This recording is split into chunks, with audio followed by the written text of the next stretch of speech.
السلام علیکم ناظرین، سیاست اور تاریخ میں جہازب چیمہ کی طرف سے آپ کو خوش آمدید۔ آج کا جو ہمارا پروگرام ہے اس کا ٹاپک جو ہے وہ جس طرح ہم نے کل ایک سیریز شروع کی ہے کہ وہ 5 جن کی وجہ سے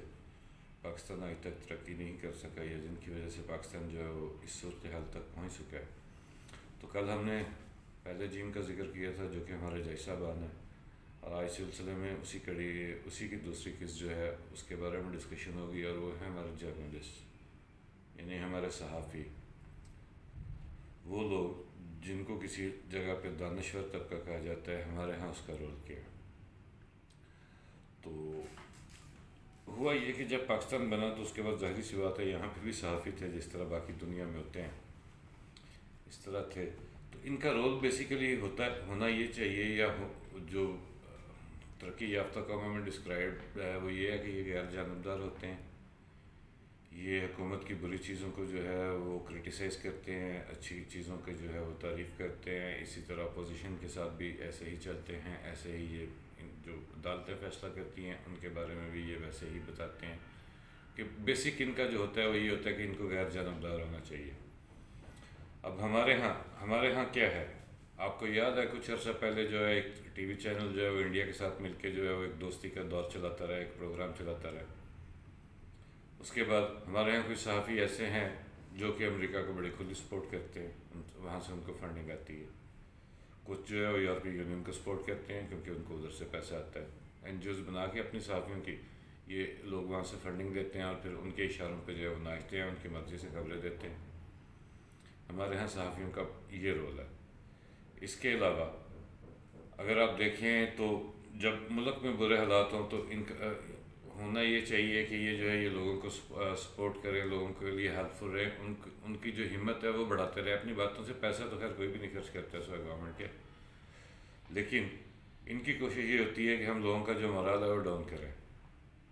وہ یاد ہوگا آپ کو اجمل قصاب والا قصہ کہ ابھی انڈیا والوں نے اجمل قصاب کا نام نہیں تھا لیا، اور ہمارے یہاں ایک صحافی جو ہے اور ایک پرائم منسٹر جو ہیں انہوں نے اجمل قصاب کا نام لیا، اور صحافی جو ہیں وہ اس کے گھر بھی پہنچ گئے اور اس پہ پروگرام بھی انہوں نے کر دیا۔ ہمارے ہاں یہ رول ہوتا ہے صحافیوں کا۔ ابھی پچھلے دنوں پرائم منسٹر عمران خان نے جو ہے وہ اپنی تقریر میں ذرا جھاڑا یو ایس کو اور یورپی یونین کو، تو ان کو تو شاید اتنی تکلیف نہیں ہوئی، لیکن جو پیڈ صحافی ہیں، جو یلو جرنلزم پاکستان میں ہوتا ہے، جو ٹوکرے لیتے ہیں، جو لفافے لیتے ہیں،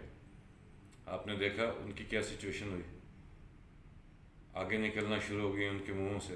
ان کے کانوں سے، اور جہاں جہاں پہ ان کے سراغ تھے وہاں سے وہ آگ باقاعدہ نکل رہی تھی، ان کی باتوں سے لگ رہا تھا کہ ان کے اندر جو ہے نا وہ آگ جل رہی ہے۔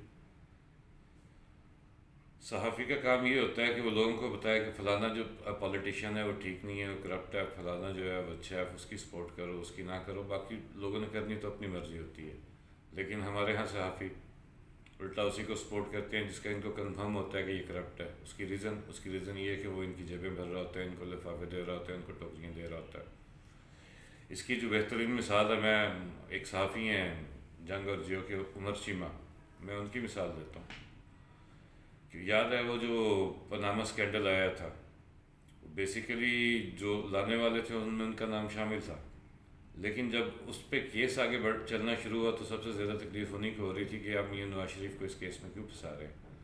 بھائی تحقیق تم نے کی ہے، سب کچھ تم نے کیا ہے، سب جو ہے وہ تم نے لا کے دے رہے ہو، اور اب یہ کہہ رہے ہو کہ ایسا کیوں کر رہے ہو؟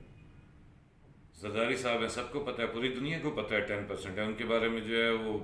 جب یہ برٹش پرائم منسٹر سے ملے تو اس وقت خبر لگی کہ برٹش پرائم منسٹر کو دیکھنا چاہیے اس کا ہاتھ پورا ہے کہ نہیں ہے۔ اسی طرح جب یو ایس میں گئے تو یو ایس میں بھی ایسے ہی خبریں ان کے بارے میں چلی، لیکن ہمارے ہاں جو صحافی ہیں وہ زرداری صاحب کو ایسا پیش کرتے ہیں جیسے جو ہے وہ بہت پہنچی ہوئی روح ہے، ان کے بغیر جیسے وہ دنیا کا کام نہیں چلے گا، پاکستان کا کام نہیں چلے گا۔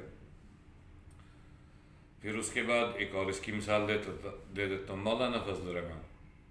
بہت اچھی طرح سے سب کو پتہ ہے، وکی لیکس میں ان کا نام آیا تھا جس میں انہوں نے امریکہ سے یہ ریکویسٹ کی تھی کہ میری آپ سے درخواست ہے کہ مجھے پرائم منسٹر بنا دیا جائے۔